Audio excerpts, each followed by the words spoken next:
Kung ang mga diskaya, maraming luxury cars, ito ang matindi. Umano'y luxury jets at choppers pa ni Romualdez at Saldico. O eto, panoorin natin ang balita galing sa Bilyonaryo News Channel. Sa gitna ng corruption probe sa gobyerno, lumutang na rin ang umano'y lavish lifestyle ni House Speaker Martin Romualdez at Congressman Contractor Zaldico.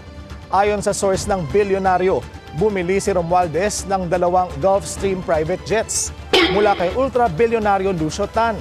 Ang isa raw ay pre-owned G150 na nagkakahalaga ng up to $8 million. Ang isang G550 na posibleng umabot sa $35 million o 2.6 billion pesos. Nakapark daw ang aircraft sa hangar ni Tan at nakuha na raw nito ang atensyon ng Malacanang. Si Zaldico naman na nasa Amerika, pinupull out na umano ang kanyang sariling fleet ng luxury jets at choppers sa Pilipinas. Ayon sa mga dokumentong nakalap ng bilyonaryo, pinapa-register na ng kanyang Missibis Aviation ang fleet nito. Partikular ang umano'y Gulfstream G350 na may halagang $36 million. Ang namumuno sa aircraft leasing business ang anak ni Ko na si Michael Ellis Ko. Meron din umanong 5 luxury Bell choppers ang Missibis Aviation na ginagamit para ihatid ang guests sa luxury resort ng kongresista sa Albay. Ngayon, sa mga pink ina na nananahimik dyan, ay kakamping pala. Nananahimik dyan dito sa issue na to. Yung galit sa corruption kuno. Yung maingay sa confidential fund ni VP Sara Duterte. Yung maingay sa luxury cars ni Diskaya, ng mag-asawang Diskaya. O ngayon, eto, buti na lang, mayroon pa ring media na inilabas ito. Yung ibang media, nilabas ba itong balitang to? Yung mga sumugod sa bahay ni Diskaya, ng mag-asawang Diskaya, kung ano yung mga pinagbabato nila. Tapos, may mga sinusulat pa doon sa gate. Galit na galit daw sila. O ngayon, eto, mas matindi to. Luxury jets at may mga choppers pa. Mas matindi yan. Ang bilis makatakas pag sumakay sa jet yung mga yan. Matindi, di ba? Ang sarap ng buhay nila, di ba?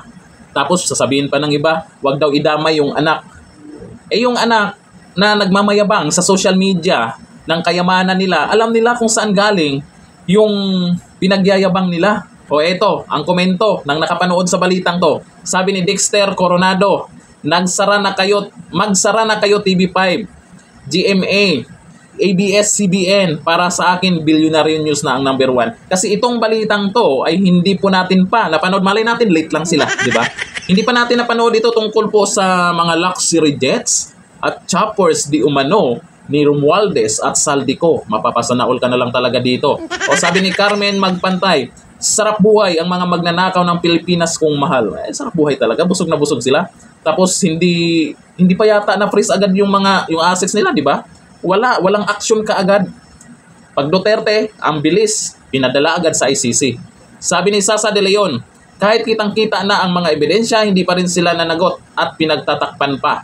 O sino yung tagapagtanggol ni Saldico diyan sa Kongreso? Nakikita niyo naman pag naghihiring, may isa diyan na talaga pasigaw-sigaw pa. Hindi naman binoto ng taong bayan, talo naman sa butuhan pero naging congressman. Pero siya pa yung matapang. Di ba na ngayon? Naging matapang na yung mga crooks. Bakit? Dahil weak leader ba si Dunyo? Darating din yan. Pag si VP Sara Duterte na ang nasa Malacanang, tapos kayo dyan. Sabi ni Fujinara, bakit kaya kay Duterte ang bilis nyo umaksyon? Bakit kila Romualdez at Saldico ang tagal nyo sila ipakulong? Ayun, pakulong? Naku, malabo pa sa sabaw ng pusit yan. Malabong mangyari yan. Baka mabalitaan natin, nasa ibang bansa na yung dalawang yan. Si Saldico nasa Amerika na daw, di ba? Si Tamba, nasaan na? Ay, balitang napalitan na bilang House Speaker. Ewan ko lang kung makikita pa natin dyan sa kamera. Di lang natin alam kung papasok pa dyan. Sabi ni Ron, alam yan ng presidente. Nagsabi na dati si VP Sara na ang may hawak ng national budget ng Pilipinas ay 2 tao lang. Si Saldico at Martin Romualdez. Hindi lang niya pinansin kasi ang layunin niya sa kanyang administrasyon ay ang hulihin ng mga Duterte. Yun kasi yung nangyari nitong nakaraan, di ba? Patanggi-tanggi pa ang hinayupak. Wala akong kinalaman yan. Ayaw kong mangyari yan.